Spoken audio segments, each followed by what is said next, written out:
So the question we want to address is, can we use pro-social motives to trigger health behavior?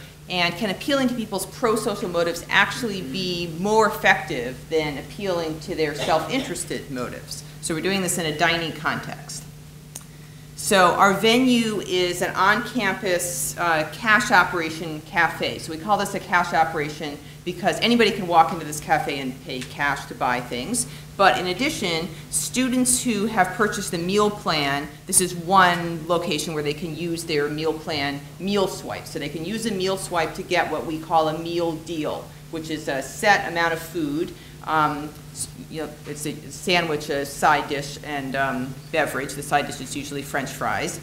And during the period of this study, we had the cashiers use special buttons on the cash register to record whether, as part of the meal deal, the person had requested and received a half order of French fries, and whether they had selected fountain water rather than a regular soda as their beverage as part of the meal deal.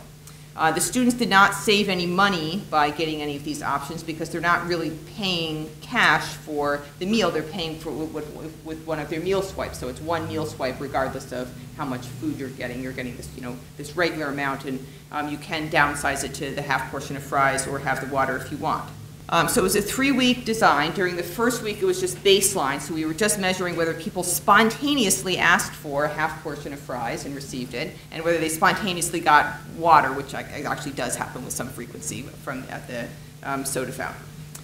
Then during the second week, there was signage up encouraging people to take the half portion of fries or the fountain water or both, to save on calories. So this was the self-interested message: do this to be healthy because you're going to have less caloric intake.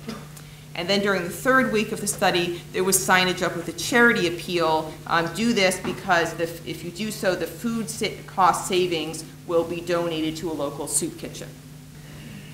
Then during the third week, this was the charity appeal: downsize your meal to donate a meal. So the food cost savings, if you get the half portion of fries or the water, will be donated to a local soup kitchen. And as it happens, if you do both of those things, the food cost savings actually does equal the price of providing one meal at the local soup kitchen, and we actually did donate that amount of money to the local soup kitchen.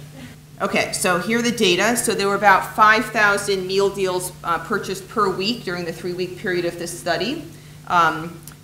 Neither fountain water nor half portion of fries were particularly popular during any of the weeks, but they did increase across the phases of the study. So fountain water increased significantly from baseline to the nutrition phase, and then increased significantly from nutrition to the charity phase.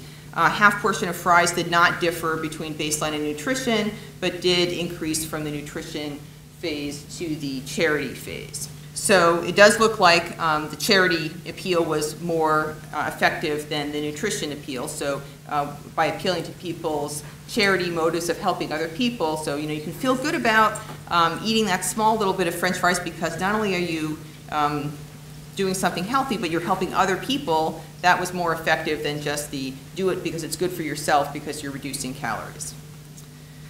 Now there were a number of limitations of this study, and we've actually just completed a replication of the study that's addressed some of those limitations. Just 6 days ago we completed that study, but we haven't yet extracted the data, so we don't know what happened. So in the study I told you about, obviously there weren't 15,000 unique individuals that came into the cafe. There were 15,000 meal deals that were purchased, but the cash register system that was in place at the time couldn't track unique individuals, so we didn't have repeated measures data. But new cash register system now, so now we have repeated measures data for the study that we just completed, so we'll be able to do the proper repeated measures analysis on our new study.